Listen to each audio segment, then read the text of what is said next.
Raising great kids is a privilege and a responsibility. Sometimes our children can't see their own greatness. Sometimes we can't. Other times we can see their greatness but struggle to step up because of our own challenges. We will be discussing the brain science, tools and techniques that help us raise great kids. Today I want to talk about faulty communication. Hi, I'm Cynthia Armstrong. I am a general and special education teacher in the public schools, and I have taught my children at home for 5 years.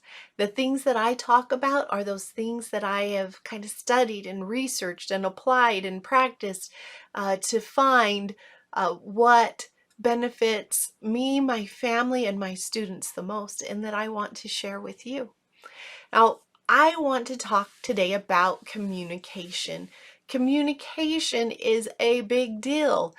We want to communicate with our children the things that we want them to do, and just all of these life lessons and expectations and things like that. Like, communication is so important.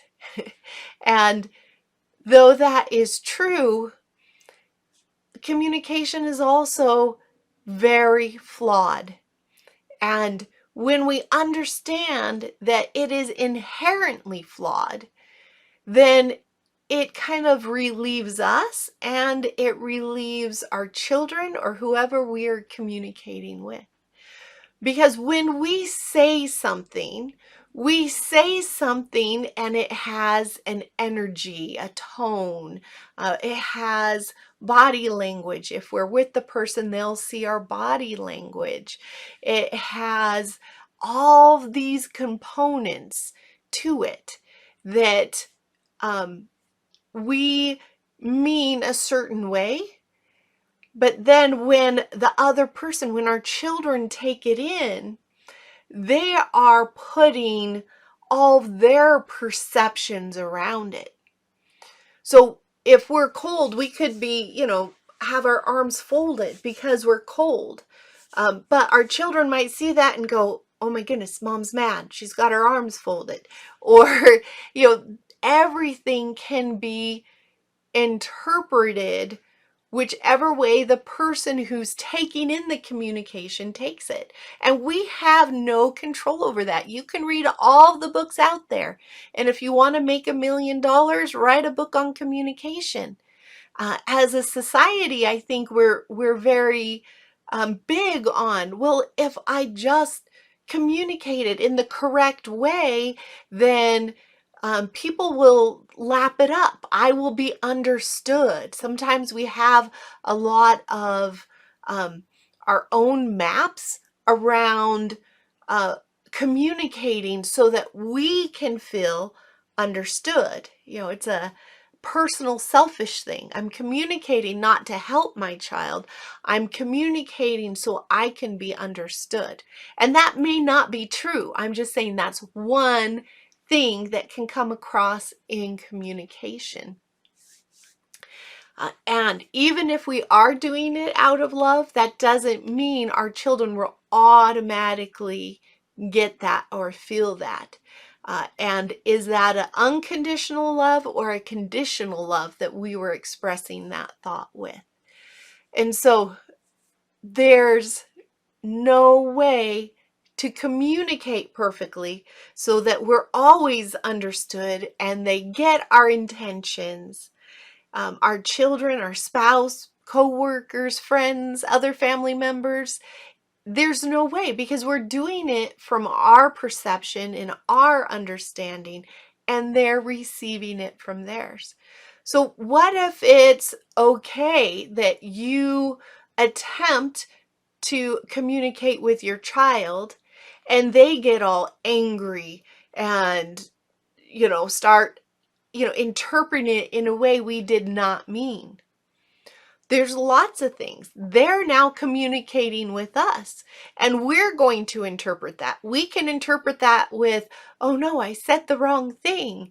Or we can interpret that with, well, I know that there might be a better way to attempt that next time, or look at that, they're just reacting in a way that they're trying to control and manipulate me.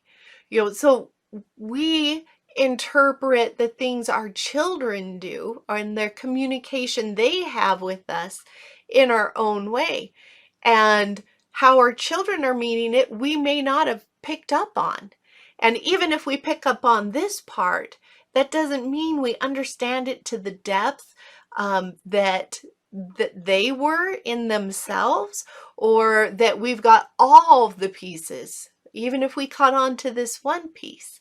So there is no way to have like always 100% effective communication.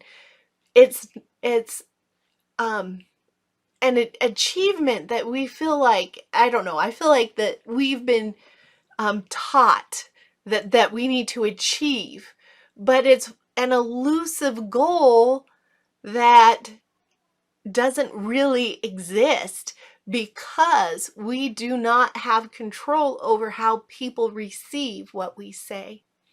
Now, even though I said that, there are things we can do to provide the greatest opportunity for our children or someone we speak to accept in, to understand more thoroughly what we're trying to say.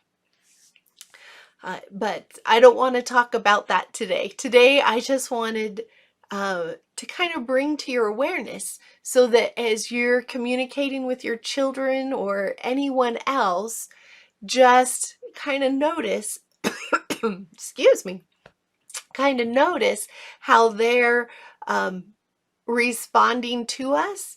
And if we feel like that's, what we were hoping for when we were communicating what we were communicating, and just to be aware of then how we felt about the response we got back. And so just try that for today. Just try that for this week. How much can you notice about how you send out and how you take in with that communication? And when you get a communication that maybe alerts your defense mechanisms or things like that, see if you can kind of step back and see if that is what is most beneficial for you at that time. So children are great by their very nature, and it is our opportunity and privilege to raise them. Hi friends, Cynthia Armstrong here. Thanks for joining us today. Please make sure that you subscribe to our channel so you can see when new videos come out, and like this one. It is such a responsibility and a challenge to raise great kids, and we are here to help you along that journey to make it as enjoyable and fun and fulfilling as possible. Please check out our website, www.raisinggreatkids.net, and I will leave that in the description below.